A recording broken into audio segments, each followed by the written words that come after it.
Wow, that's very nice. Thank you. That's very, very nice. I'm really happy to be able to open these sessions. It's really the best part of my year, and it's so good to see so many of you here. And I'd just like to start off by asking just a couple questions, and if you'd indulge me, this will be over in just a minute, so please. Hold up your hands. How many people are new to this academy? How many people are here for the very first time? Hold up your hands. Hold them up so I can see them, okay? Wow, that's really great. That's a little over half you. Thank you. And I want to commend you because you're in the right place at the right time. You've chosen very wisely. And I say that for a number of reasons. I think the most important thing that I have to say today is that science is truth. Now, how many of you have heard the statements suggesting that anti-aging medicine is unscientific, that anti-aging medicine is full of unproven and unsafe therapies, that anti-aging preys on the fears of the aging population? Can I see a show of hands, people who've heard that in the media? Hold your hands up. Keep them up. Up, up, up, up. Thank you. That's about 70% of the audience. Okay, and, well, I'm here to tell you that these comments are, in fact, lies, deliberately conceived and promoted by the gerontologic elite to slow the progress of the preventive medicine movement. Why?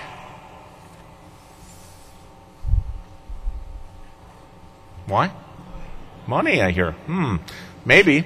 Because for the past 50 years, they alone have controlled the agenda, the research, and the purse strings for the $2 trillion per year gerontologic industry.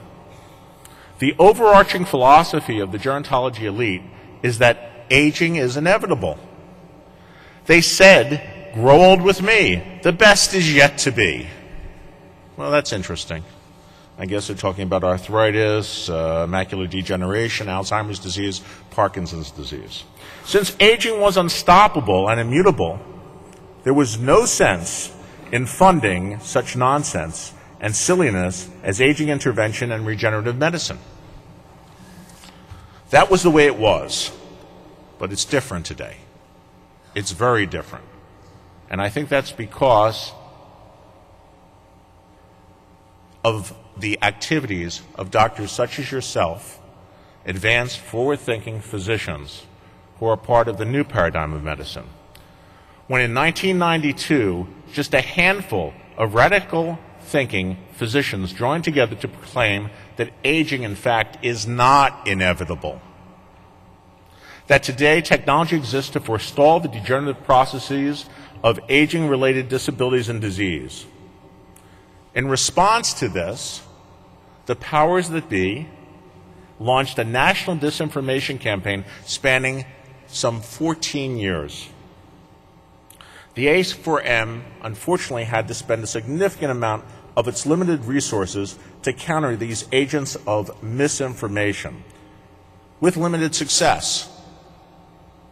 But this is no longer necessarily the case. This is no longer necessary.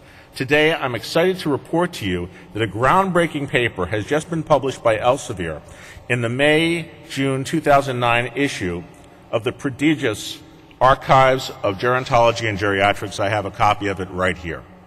And I want to thank Dr. Amir Nagy, their senior editor, for having the conscience and having the courage to speak out. Dr. Professor Nagy, a leader in the gerontology movement for over 4 decades, and founder and editor-in-chief of Archives of Gerontology and Geriatrics, has courageously stepped up to speak the truth. At great professional risk, he has come forth to blow the whistle on 14 years of censorship and repression of the science of anti-aging medicine and advanced preventive medicine. Yes, as Mark Twain once said, a lie can travel halfway around the world while the truth is still putting its shoes on. From this important paper published by Elsevier, and I'll share a few of Dr. Nagy's quotes right now.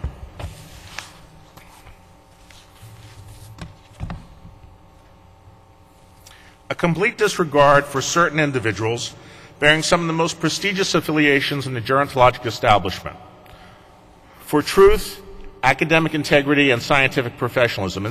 Indeed, they have waged a wanton effort to sabotage and retard a global movement of clinicians and practicing physicians on the front lines who have embraced the concept that aging is not inevitable and it is indeed preventable.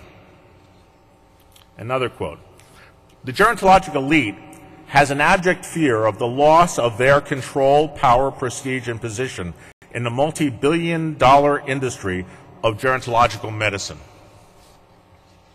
Dr. Nagy concludes by saying that there has been little else as dramatic, important, beneficial, and significant as the anti-aging medical movement. Anti-aging medicine has flourished in its 16-year-long history, garnering the support of 100,000 physicians and scientists worldwide who practice or research life-enhancing, life-extending interventions. As I said earlier, science is truth, but lies are death. We live in a society where truth is in such limited supply.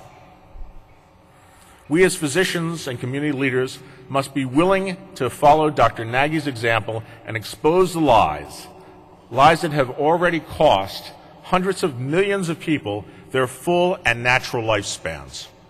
We must stand together and demand truth from ourselves, our media, and our leadership.